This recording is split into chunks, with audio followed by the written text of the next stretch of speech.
ರಸಪೂರಿ ಮಾವಿನ ಹಣ್ಣು. ಎಲ್ರಿಗೂ ನಮಸ್ಕಾರ. ಇವತ್ತು ನಾವು ಮಾವಿನ ಹಣ್ಣಿನ ರಸಾಯನ, ಸೀಕರಣೆ ಅಂತಲೂ ಹೇಳುತ್ತಾರೆ, ತಣ್ಣಗಿನ ಪಾಯಸ ಅಂತಲೂ ಹೇಳುತ್ತಾರೆ ಕೆಲವು ಕಡೆ. ಅದನ್ನು ಮಾಡ್ತಾ ಇದ್ದೇವೆ. ಜೊತೆಗೆ ಚಪಾತಿ ಮಾಡ್ತಾ ಇದ್ದೇವೆ. ಚಪಾತಿ ಮಾವಿನ ಹಣ್ಣಿನ ಸೀಕರಣೆ ಅಂದರೆ ಒಳ್ಳೆ ಕಾಂಬಿನೇಷನ್. ಅದು ತುಂಬ ರುಚಿ ಇರುತ್ತೆ. ಅದಕ್ಕಾಗಿ ಮಾವಿನ ಹಣ್ಣು ಹೆಚ್ಚಿಟ್ಟಿದ್ದೇವೆ. ಸ್ವಲ್ಪ ಮಾವಿನ ಹಣ್ಣನ್ನು ಮಿಕ್ಸಿ ಮಾಡಿದ್ದೇವೆ, ಯಾಕಂದರೆ ಅದು ಮಂದಾಗಲಿಕ್ಕೆ. ಬೆಲ್ಲ, ಏಲಕ್ಕಿ, ಕಾಯಿ ಹಾಲು ತೆಗೆದಿಟ್ಟಿದೆ. ಮಾವಿನ ಹಣ್ಣನ್ನು ಕಾಯಿ ಹಾಲಿಗೆ ಹಾಕ್ತಾ ಇದ್ದೇನೆ.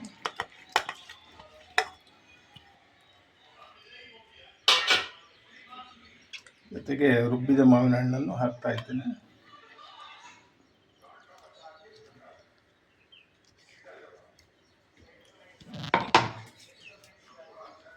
ಏಲಕ್ಕಿ ಹಾಕ್ತಾ ಇದ್ದೇನೆ. ಬೆಲ್ಲ ಹಾಕ್ತಾ ಇದ್ದೇನೆ. ಬೆಲ್ಲ ಸಕ್ಕರೆ ಎರಡೂ ಸಿಹಿ ಆದರೂ ಬರೀ ಬೆಲ್ಲ ಹಾಕಿದರೆ ಅಷ್ಟು ಟೇಸ್ಟ್ ಚೆನ್ನಾಗಿರಲ್ಲ. ಅದರಿಂದ ಸ್ವಲ್ಪ ಅರ್ಧ ಬೆಲ್ಲ ಅರ್ಧ ಸಕ್ಕರೆ ಹಾಕಿದರೆ ಚೆನ್ನಾಗಿರುತ್ತೆ. ಅದಕ್ಕೋಸ್ಕರ ಸಕ್ಕರೆಯನ್ನು ಹಾಕ್ತಾ ಇದ್ದೇನೆ.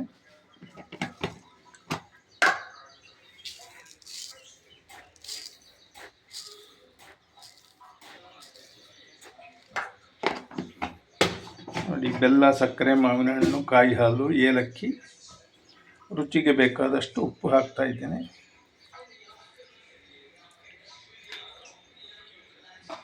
ಅಲ್ಲಿಗೆ ಮಾವಿನ ಹಣ್ಣಿನ ಸೀಕರಣೆ ರೆಡಿ ಆಯಿತು.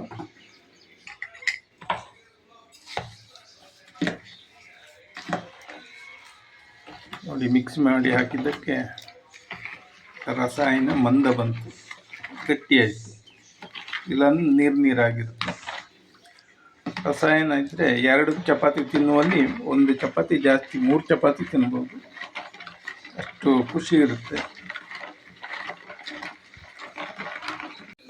ವೀಕ್ಷಕರೇ, ಚಪಾತಿಗಾಗಿ ಗೋಧಿ ಹಿಟ್ಟಿಂದ ಚಪಾತಿ, ಮೈದಾ ಏನು ಮಿಕ್ಸ್ ಮಾಡಿಲ್ಲ. ಹಿಟ್ಟು ಕಲಸಿ ಆಗಲೇ 1.5 ಗಂಟೆ ಆಯಿತು. ಈಗ ಉಂಡೆ ಮಾಡಿ ಇಟ್ಟಿದ್ದೇನೆ. ಚಪಾತಿ ಲಟ್ಟಿಸ್ತಾ ಇದ್ದೇನೆ.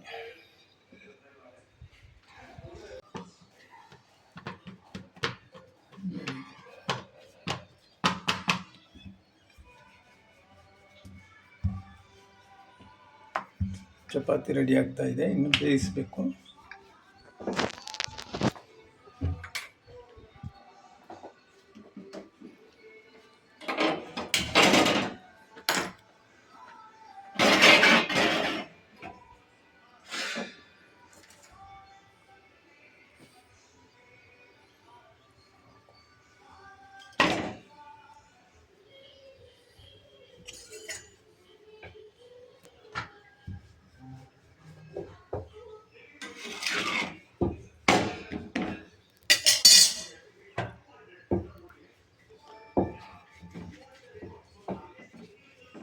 ಚಪಾತಿ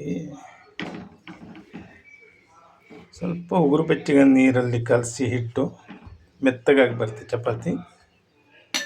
ಆಮೇಲೆ ನೀವು ಬೇಯಿಸ್ಬೇಕಾದ್ರೆ ಫುಲ್ಲು ಡ್ರೈ ಮಾಡಬೇಡಿ. ಎಣ್ಣೆ, ತುಪ್ಪ ಯಾವುದನ್ನ ಸ್ವಲ್ಪ ಹಚ್ಚಿದರೆ ನೀವು ಮೆತ್ತಗಿರುತ್ತೆ. ಮಾರನೇ ದಿನಕ್ಕೂ ಚಪಾತಿ ಉಳ್ಕೊಂಡ್ರೆ ಏನು ಇದಾಗಲ್ಲ, ಗಟ್ಟಿಯಾಗಲ್ಲ, ಅದು ಮೆತ್ತಗಿರುತ್ತೆ.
ಆಯಿತು.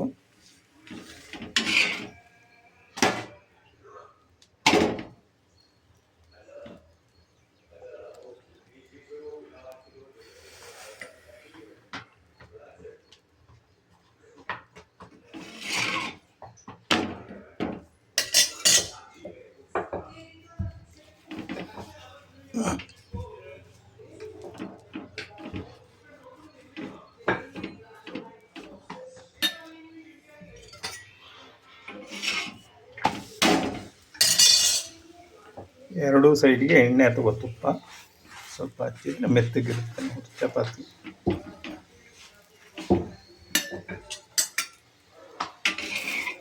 ಇಲ್ಲ ಎಣ್ಣೆ ಬೇಡ ಹಾಗೆ ಬೇಯಿಸ್ಬೋದು.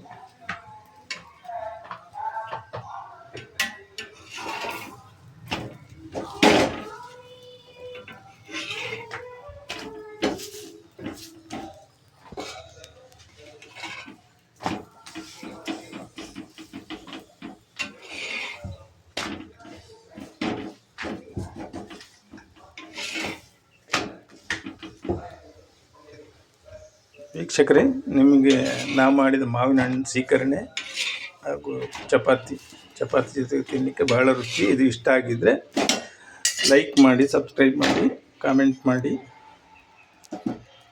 ಧನ್ಯವಾದಗಳು.